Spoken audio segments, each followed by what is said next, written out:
Thank you all for having us come in today and do this. Amy Blain. Thank you for the introduction. Just to give you a little bit of history on me, I did spend, like Ken said, 9 years at Longview Fiber Company. Worked with their utilities group. I'm a mechanical engineer. I went to school at Portland State. And I came to the city in 2007. At that time, they were kind of right on the cusp of realizing, hey, we've got a problem in the river. We've got a lot of silt coming down. The plant is aging. We've got a lot of mechanical issues and structural failures with our basins. What do we do? What are our options? So when I stepped into it, they were really in a feasibility stage, trying to determine what alternatives we had and whether or not they were a good idea. So we started off just with a lot of investigation. We knew that out in the Mint Farm, Puget Sound Energy had some big wells, and that the yield from those wells was really high capacity. So we started with constructing some monitoring wells to try to define the boundary of that aquifer, to decide whether or not it was sustainable, whether or not there was risk associated with it. I mean, everybody knows the activities that go on in the mill. There was a history with Reynolds Aluminum out there.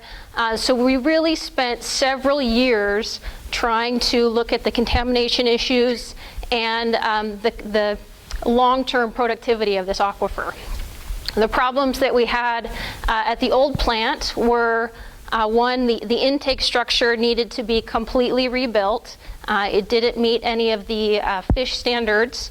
So the screen holes that are in the traveling screens on the face of the structure were too big to prevent fish from coming into the structure. And then once they did get entrained, there was no way for them to get out of the structure. Secondly, we just had all of the silt coming down the river. Once the sediment retention structure on the Tootle had filled, we started getting a lot of sediment coming down the cowlets that then we are pumping into the plant. So there was that issue, and then just the age of the facility itself. So we spent several years studying that. In what was it, 2010, I think, that we finally got the okay from City Council to move into final design and construction. And in January of last year, then we finally turned on this new water treatment plant in the Mint Farm. And about a month and a half later, we started getting complaints, predominantly in the area between Oregon Way and Washington Way, from the lake south to Beach Street, about water quality issues. And we had expected to see some water quality issues turning on the plant because of the location. When we're at the old Fisher's Lane plant, all the water is moving to the west in the distribution system. And then having relocated that plant to a more central location, now we're pushing water out both directions. So in advance of turning on the new plant, we had tried to take several measures to limit the impacts that people would see. 2 or 3 years prior, we started flushing the distribution system in both directions to try to scour the pipes and remove a lot of the sediment that had built up in those. We cleaned all of the reservoirs.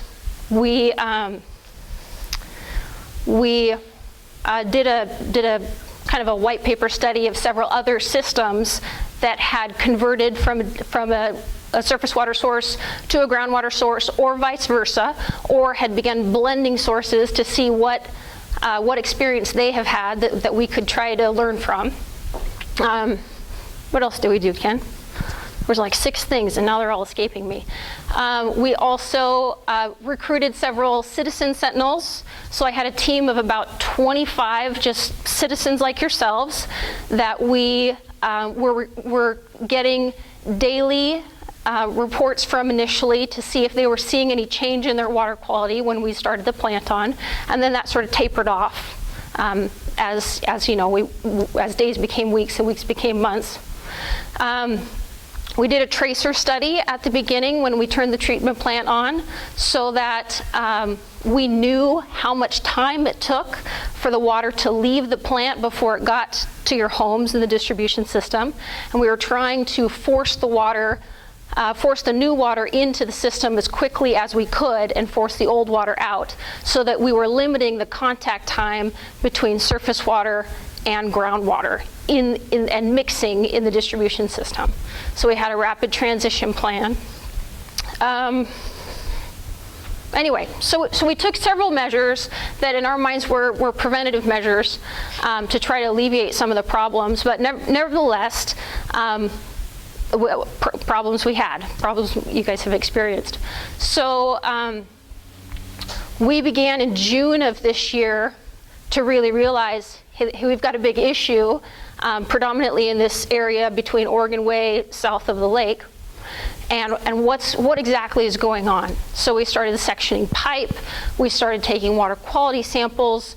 We went through an effort of ice pigging, where we had a company come down where they pump the lines full of ice, like a slush. It's actually a salty brine slush, and use that as when the ice gets into the pipe, it kind of solidifies a little bit and it forms a pig. And then you push that pig through the lines, and it takes off all the biofilm, it takes off any iron and manganese that has settled inside the pipe. And in that process, we did, I think, 5 different lines in that area. So in that process, we were able to remove 75 pounds of iron and manganese. So it was generally a success, but we still could see the amount of scale that was inside of those pipes is tremendous. So if you've got like a 6-inch pipe in the alleys, your effective diameter is reduced to like a 3.5-inch, maybe a 4-inch. And that constriction in the flow was adding to the problems that we had because the water was stagnating in those areas. And then also just the interaction and the difference in chemistry from the surface water to the groundwater as it would interact with that scale was causing it to dissolve. So we did a couple of things. We started monitoring 23 different locations in the distribution system because we know we've got this problem in this area. We wanted to watch the rest of the system to see, is this problem going to grow? We're going to see it elsewhere. So we started collecting samples, collecting a baseline. We are continuing to sample, so it's been 9 months in the making. We are continuing to sample about roughly 10 sites ongoing.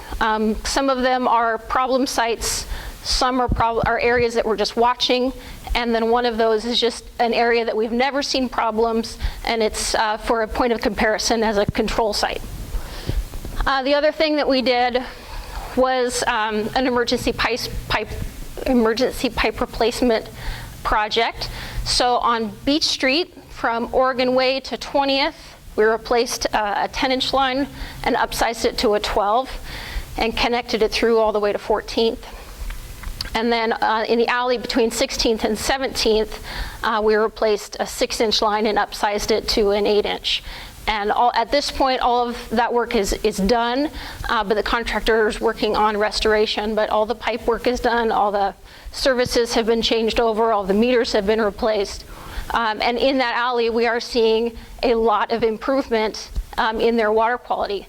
But one of the things we had been hoping is that as part of the project, we abandoned the Baltimore Street main and tied several other alleys between 15th and 19th Avenue to the new main on Beach Street, hoping that if we could feed the water through Beach up to these alleys, that would help improve the water quality in the other alleys as well. And we haven't seen that water quality improvement translate to those other alleys like we had hoped. So there has been some talk about some additional main replacements this year. That's certainly a direction that we will head. The timing of it is not known at this point, whether it will be an emergency project or whether it would be a standard design and bid and build it later on this year, but it is in the works. So that's where we're at with water quality in that area. We are continuing to monitor elsewhere in the city. We do have 10, I think, auto flushers that you see around town on the hydrants, the little red boxes. Those are just meant to turn the water over and give us a gentle exchange of the water so that the water does not just sit and stagnate in the pipes. So you'll see those. There was a period of time, just when we get freezing conditions that we have to turn them off, but otherwise they do run about a couple hours a day, every day. What else can I tell you? The silica issue, we're still looking at all of the problem with hardness and silica.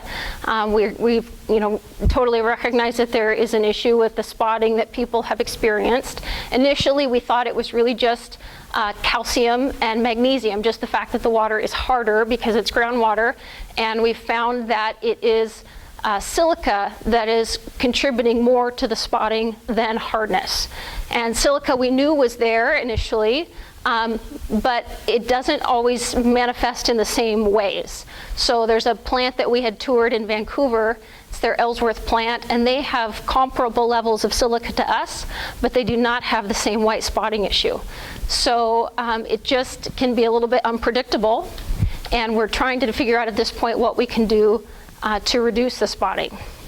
We did look at several different treatment options and costed those out. They are all very complicated. They're all very chemical heavy.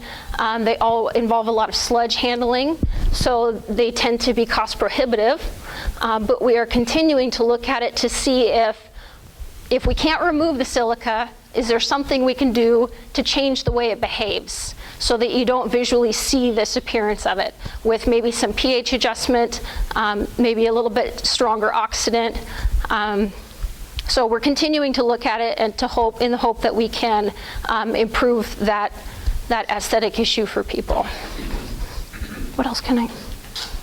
Does anybody have questions? The only other thing I'd like to add before we ask Amy some questions is when we started taking a look at this years ago, we had a lot of things take place in the area, such as the Cowlitz River, and how the Corps of Engineers won't let us come in and do a lot of dredging anymore because spawning for the smelt, we're now an endangered species.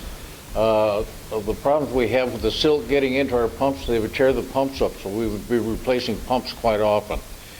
It would cost us almost twice as much as going to what we did out at the mint farm. A lot of people in our media don't really come up and tell the people what's really going on. When you hit the water at the mint farm, at the present time, the only problem we really see happening is the silica in the water. The problem that occurred with all the water lines was on the city council's part. If we would have done the preventive maintenance years ago to put these new lines in and keep them cleaned out, we wouldn't have had the problem we had with the groundwater mixing with the chemicals into the pipes at this time. So giving credit to Amy and her crew that have done a terrific job out at the mint farm with all the water treatment and everything going on, we have to take a look at what we did. And even though I wasn't on the council at the time, your council needs to make some decisions on preventive maintenance to get this stuff in the infrastructure of the community up to where it's going and keep it up there in a positive way. Now we're in a problem, we have an emergency that we have to take care of. I can say that the present management at the city of Longview seen the problem, and as with any brand new thing, you're going to have little things you're going to have to tweak.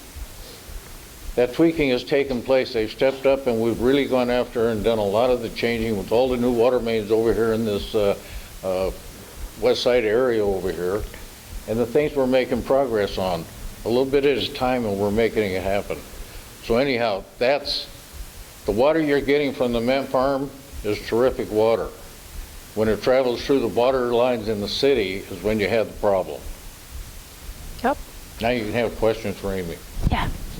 We get a lot of chlorine smell in there, and I mean, it's like when you turn it on or you wash the load of clothes, you can't hardly open the wash machine up, and it just knocks you over. Where are you in the system? We're on Tibbetts Drive, just off of 32nd in Oak Beach. Okay. So That's Columbia Heights too. That's what? Columbia High. Same thing. Okay. I don't take all of the complaint calls personally. Our water department does that, but I do know that chlorine is one of the big ones recently. Well, recently being 6 months. So one of the things that we are doing at the treatment plant is trying to more tightly control the chlorine residual leaving the plant. We've had some mechanical issues, some problems with pumps, some problems with sensors, and with the control system.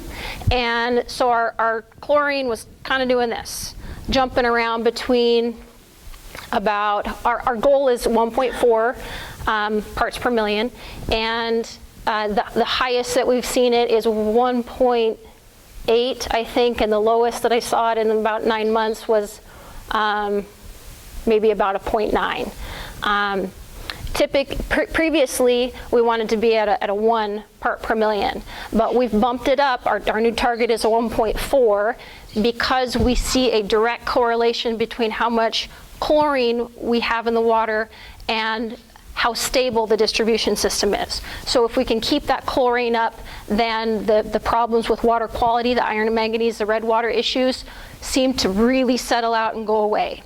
So we have bumped it up slightly, but I think a lot of the problems where people react to it is when in the morning it's down here and at night it's up here, and you're seeing that change. So we're really trying hard at the plant to flatline that.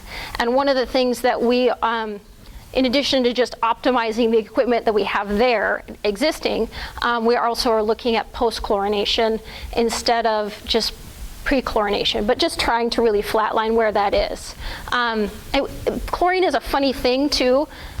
If your chlorine is too high, you will smell it, but also if your chlorine is too low, you will smell it. And that doesn't seem to make sense, but that is how it just behaves.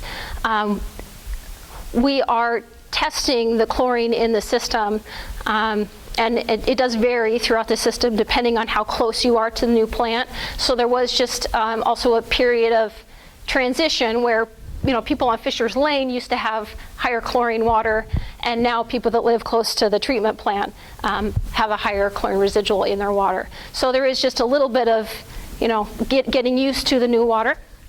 But certainly we need to do a better job at controlling the fluctuation in it. It's not drinkable now. I mean, you have to filter it because you cannot stand. It doesn't matter if you leave it run 10 minutes. Yeah.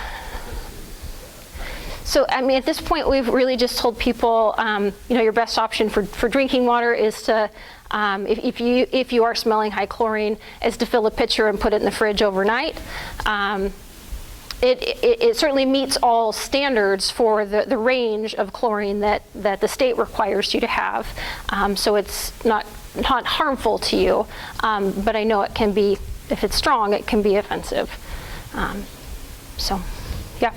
Is there any idea of the best way to clean that white residue off of sinks and stuff? I live out in Lexington. I notice the chlorine, but it's not on it. But I do have one sink that's kind of a copper sink that I noticed, and in the toilets there's more residual than I had before. So what we've found, I'll let you jump in here if you want to, but what we found is that it really is an evaporative problem. So as soon as, if you leave water to sit on a surface and then it dries, then you get that white residue. So if it is possible to wipe things down, you just eliminate the problem from the get-go. Calcium and hardness can be removed with a weak acid, so like a little bit of diluted lemon juice or vinegar, but the silica is a trickier thing. Just to add to what you were talking to, we've had several people do different things. And the one thing, especially in your showers, if you wipe it down right after your shower, you won't have the problem.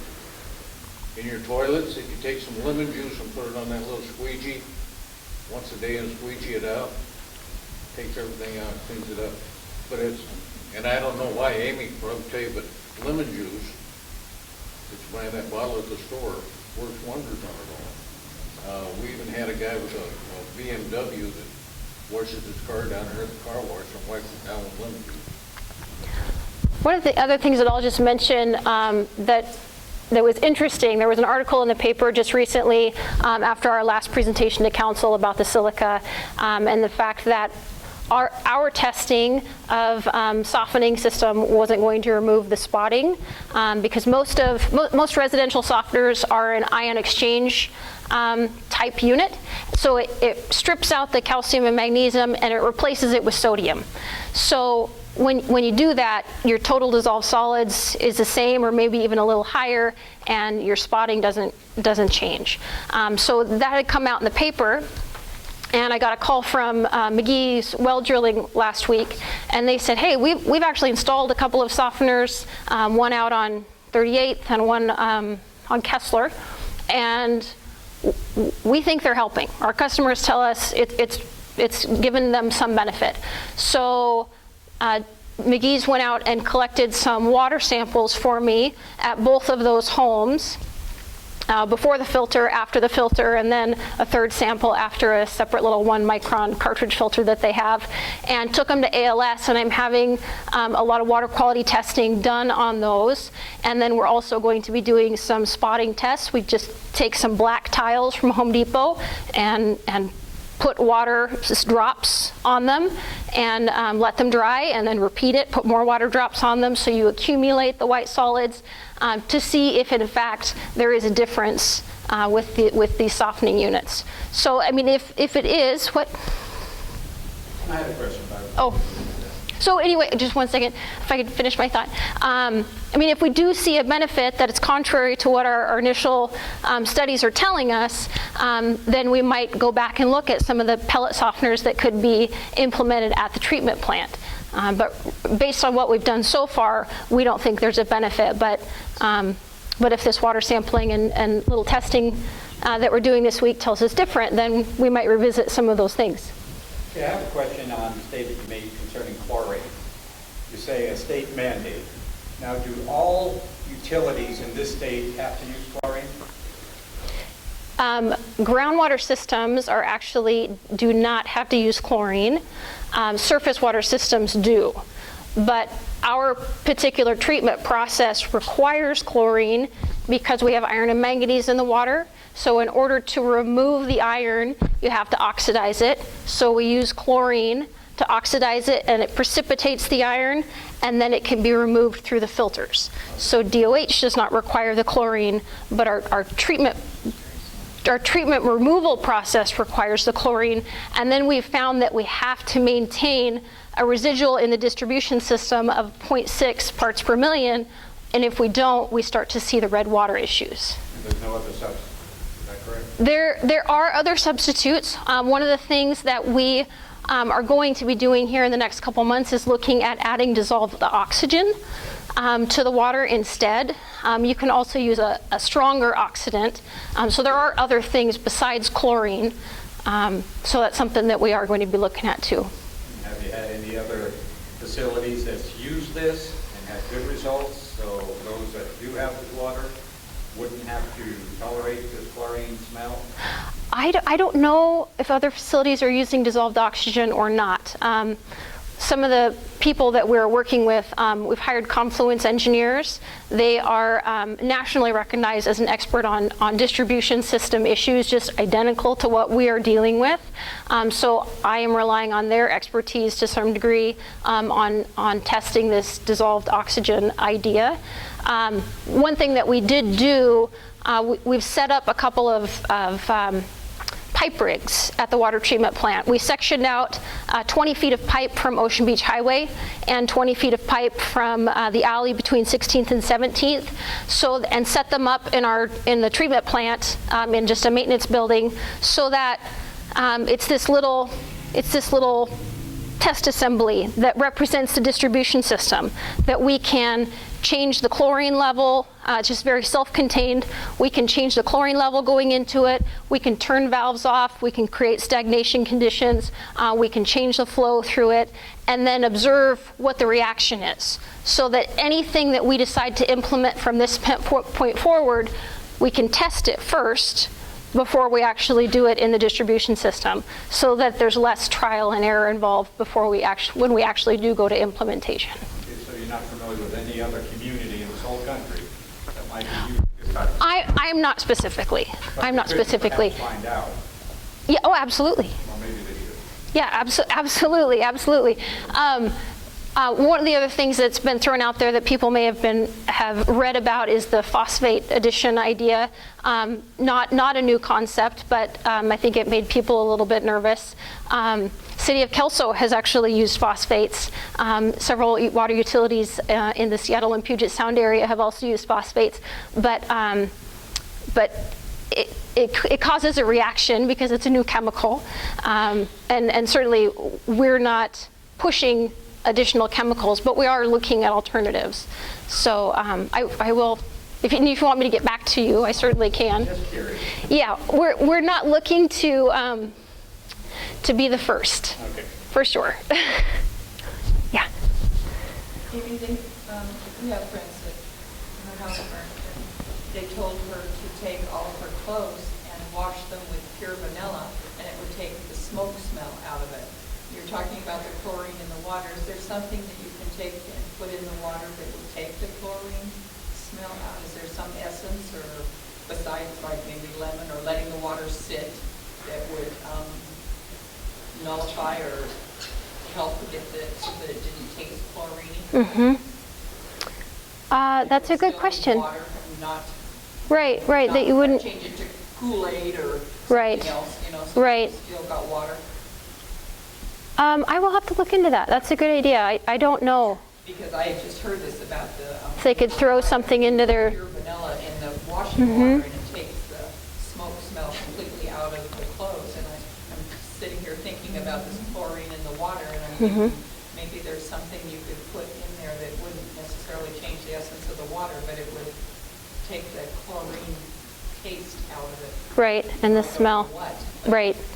One of the things that actually just before leaving here, or leaving to come here, that we were talking about is that I think one of the things that we need to do for people is, along those lines, is publishing some sort of brochure that says, what products can you use to help with the spotting issue, or perhaps the chlorine issue in your washings or on your cars, in the dishwasher, so that it helps. I don't think people are necessarily accustomed to having to deal with hard water issues, and so it would take a little bit of research on our part. Help with the washing issue so that the clothes don't have that chlorine smell. Right, and some of them that I've heard are a little bit unusual. One gal said that if she wipes her shower door with dryer sheets, that helps.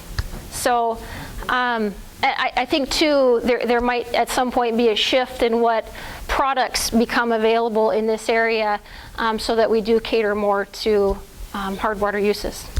So, yeah. One question about the health issues of this aquifer and warehousing and fiber, and we have a big landfill out here, and Redactix has got a big landfill, and Reynolds dumped a lot of stuff on the ground. I just wonder if 40 years down the road if we're going to get a contaminated aquifer. Yeah, it is definitely a concern, and has been from the get-go. One of the things that really spoke volumes to me in all of the analysis that we did, because we did a lot of testing. I think we were up to like 25,000 water quality tests before we even made a decision to move toward design. We also tested soils and all kinds of things. But one of the things that spoke volumes to me was that we tested the wells at Reynolds. Reynolds has, I think, 8, maybe 9 wells into the same aquifer that we are in, and only 3 were functional at the time. Some of them had motors and pumps removed and were no longer in service. But of the wells that they had available, we tested all of them for the same parameters that we tested the Cowlitz River, the Columbia River, and all the available sources to us. So it was, the testing that we did went well beyond just a list of drinking water analytes. We were looking for things that were specific to local industry, pharmaceuticals, things of emerging concern, and we did not find anything in Reynolds wells that exceeded any sort of drinking water parameter. So there was the fact that they didn't have any contamination in their own wells when we knew that they had contamination at the surface because they had fluoride and cyanide at Reynolds that was actively being remediated, and it's still being monitored. But the fact that they had both of those things known at the surface and yet no contamination in their wells really made a big impact because they were pumping those wells for a number of years when they were in high production. So, and it did not seep into the ground. It really just confirmed the fact that that confining layer that we see in the clays and silty soils above the aquifer really was preventing any contamination at the surface from reaching down. Yeah. When you've been gone 3-4 days, our toilet always gets a really ring around the hot ring. The only way I can get rid of it is a bunny stone. I don't know what to do about that one. It's sometimes really hard to clean the toilet when you have that hot ring around there.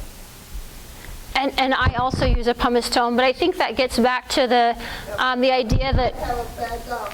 Oh yeah. You rub that one, it's a chore for me. Sure, sure. So I say, I don't know what to do about that one, but I'm really want to pick that one.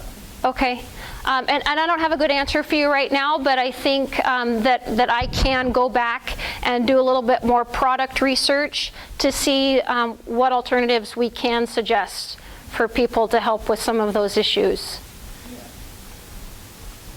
Yeah. I just had a regulator put on just today. My pressure at my house was 132. My plumber was freaking. He's been working all the time.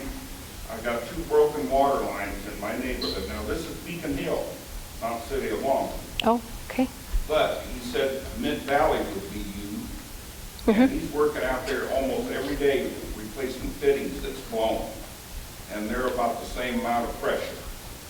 And he also told me that Lone Oak is having problems. I think that's Beacon Hill, I'm not sure.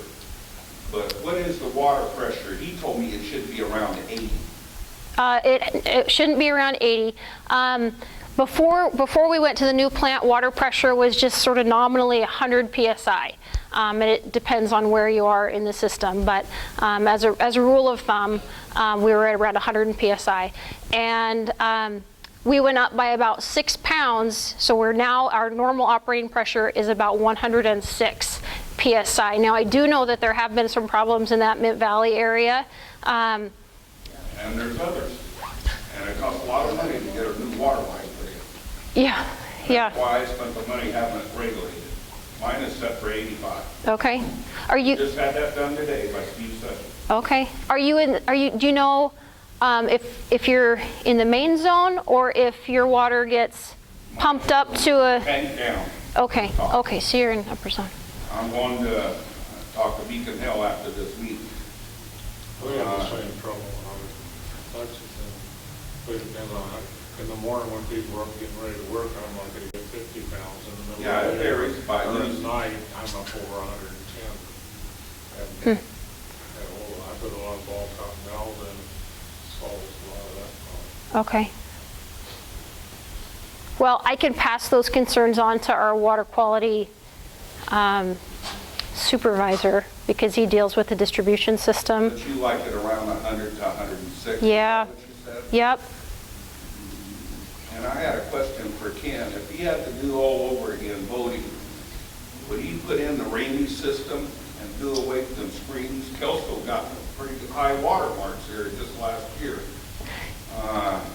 I never heard anything about the rainy system. We did look at a rainy system because that's what Kelso has. So it was included in our alternatives analysis. For us, because we had a just higher population and we needed more water, our average day demand was like 6 in the winter, I think, and maybe double that in the summer. The length of pipe that we would need to have in the river was miles.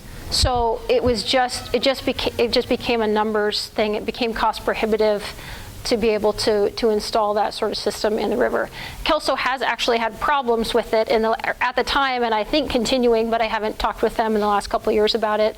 That system was starting to plug with iron and manganese. So they were looking at drilling wells also because they needed to create additional capacity and weren't able to get it with the Rainy. But that doesn't, you know.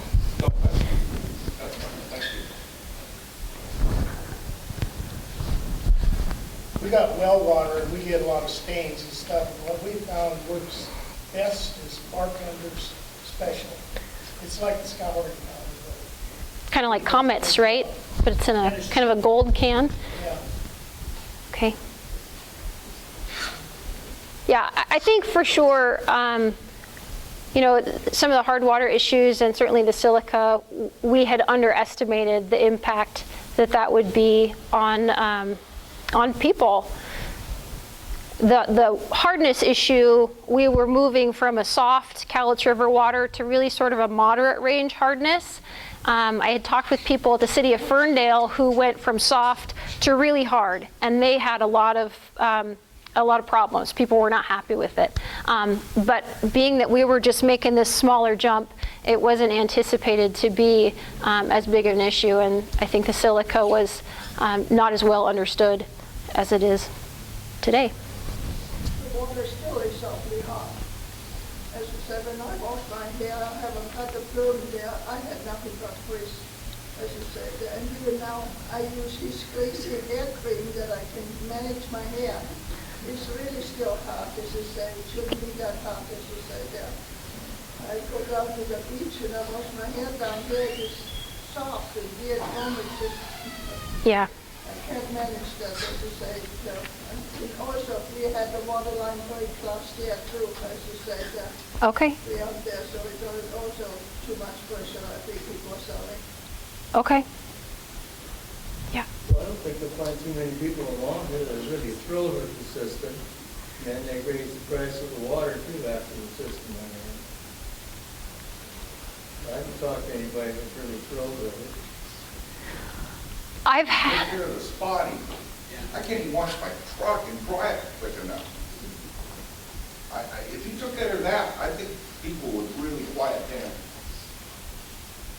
Well, I don't know what that's going to cost and stuff, but I'm just saying, that and chlorine and now pressure, but anyway, the first two is the thing that I hear every day. Well, I don't know, but I'm really glad I live in Kelso, where I live. Yeah, that rating system's a good deal. Here you go.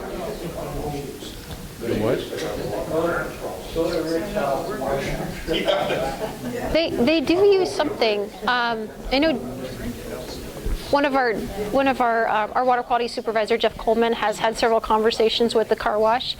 So they are using something because they, I think, recycle their water and then they're maybe removing silica. But I think just going from maybe small scale to big scale is, you know, where your costs are. Yeah. Okay. Yeah. Can you talk a little bit about, he suggested putting a casing over the regular casing on the wells that would have some effect on the spotting issue of the silica. I don't know if everybody heard his question, but it was whether or not we could put a separate casing around the wells with maybe a pre-filter, essentially. So the wells, there's four production wells. They are constructed with an outer casing that's 24 inches, and then inside of that there is a separate casing that is a screen, essentially, with slotted holes that allows the water to come in. So in the annular space between the two pipes, there is a filter pack. It's a little bit different for each wells, just based on the stratification of the soils underground that we ran into. The screen hole size maybe is different, and then the filter pack is different, but that is already in place. Yeah. Do you have any plans for the old water plant over there on the... We're going to sell it for $1. Sell it for $1. Right now, so maybe I shouldn't include all that information. We kept it kind of in a state of wet layup for several months when we went to the new plan, just in case we had to go back to it for any reason. At this point, it's been out of service for so long, it would be a huge effort to try to go back to it. Yeah, there's a lot missing. Equipment has been taken. We presented a month ago or so to City Council several options for it. One of them is just selling it the way it is. One of them was knocking it down and selling the vacant land. PUD is interested in expanding the substation that they have there, so there might be a partial sale to the PUD. And to answer your question, they gave us 3 different options. Most of the council cannot see spending $1 million to tear it down and then sell the property. Yeah. So the latest thing that we're trying to promote and push to people, we'll put a $1 bills for sale sign on it, and whoever buys it has to tear it down and do what they want with it. Well, if the PUD buys that and they kind of make that bigger substation, are our PUD rates going to go up? You have to talk to Ned Piper and Kurt Ignasto about I can't that. talk to those guys. It's, So far out of reach. we need to get rid of it. Personally, I don't think we need to be spending $1 million to tear it down and then try and sell the property. Right. We have some insurance problems because we have to fence the whole thing off until it is sold. But the only thing I can say positive about the Daily News in the past year is they came out and said the $1 deal sounds much better. Yeah, it does. Yeah. What about the water that was going into the lake from Lake Zachary? We are keeping the intake structure. We've been working on a design to completely gut it, pull out the pumps that are there, drop in some little sump pumps, and replace the screens. Right now it has a traveling screen, so we were looking at just putting in some stop logs that would meet fish standards, and continuing to pump Cowlitz River water to the lake for lake flushing. We've been at kind of a stalemate for several months with NMFS, National Marine Fisheries, and Fish and Wildlife over that due to the smelt issue. So we sort of halted our design at 60% because we didn't want to spend a bunch of money finalizing this design if we can't get the permits to actually construct it and use it, because it would require dredging on an annual basis. So we're still pushing in that direction, but yeah. We have several different options for flushing the lake, but it won't sit stagnant like it did 2 years ago. Yeah, 2 years ago guarantee that. we tried a drawdown study.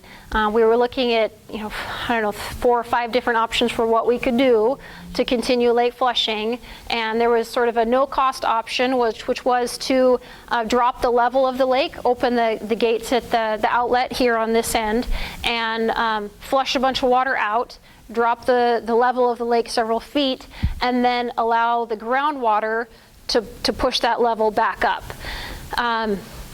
The first time we did it in June, it seemed like it worked okay. I mean, it came back up, but not a lot. And then we got a big algae bloom, so we had to drop the level again to flush out this algae bloom. And maybe it recovered an inch or two, and we got another algae bloom, and we didn't have enough water left to be able to get it out, and we had to start flushing. We were getting complaints of mosquitoes and it smells, and so it was totally not a success. But some of the people who had been around when was that thing dredged? In the 80s? 70s? 79, 78, 79. Yeah, they had remembered that they could not keep pumping water out fast enough during the dredging because they were getting so much seepage from the groundwater coming back in, but we just didn't see that. If you don't get the permits, what we have to do, build a pipeline from the new creek? That's one of the things that we looked at. That was too costly, exactly.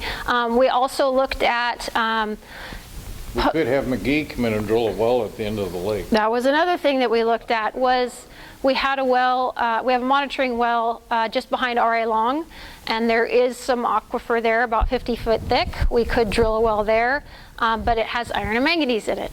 So then instead of pumping that to the lake, you've got to treat it. We looked at putting potable water from the distribution system into the lake, but then you've got to dechlorinate it. So all of those things just translate to cost, and continuing to pump Cowlitz River water was the least expensive of all of those options, so that was the direction we headed in first after the drawdown study failed. And right now, we are continuing to flush the lake just using the old pumps that we had there. They're ratcheted way down because they're way too big.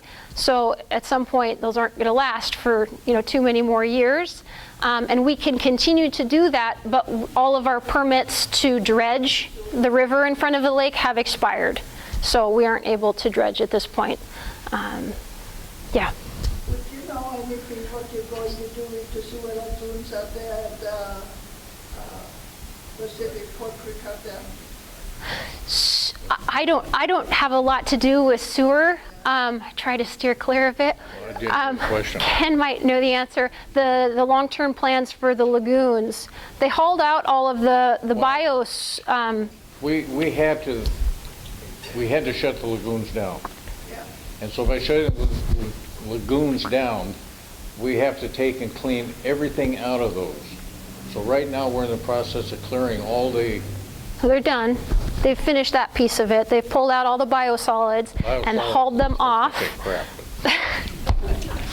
So all the biosolids were hauled off site, and I know they're being dewatered at this point, and then they'll be land applied somewhere, and they'll close that contract out. And I think they're trying to close out all the permits. Yeah, but we're looking at several different options what we do with the property out there. One is to use it as wetland mitigation, or we can fill it back in and use it for commercial, industrial, or commercial and residential area, or we could even build a beautiful water park out there, a nature park for education and school system and stuff.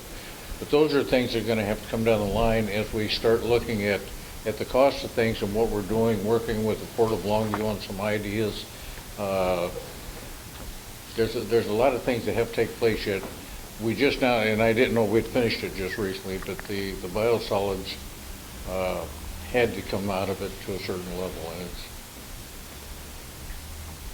it's a shame. Do you have any problems with this coal at Reynolds? That doesn't have anything to do with problems that you're... That doesn't have anything to do with our water system. How about redact bit? It's not going to talk about any of that. No, I'm talking yeah. about our water here. No. From the coal. No. I'm not getting into that other thing. I'm just saying, is No. there something that... No, the coal shouldn't have any effect at all on it. No different than what we have now, right? Right? Yeah.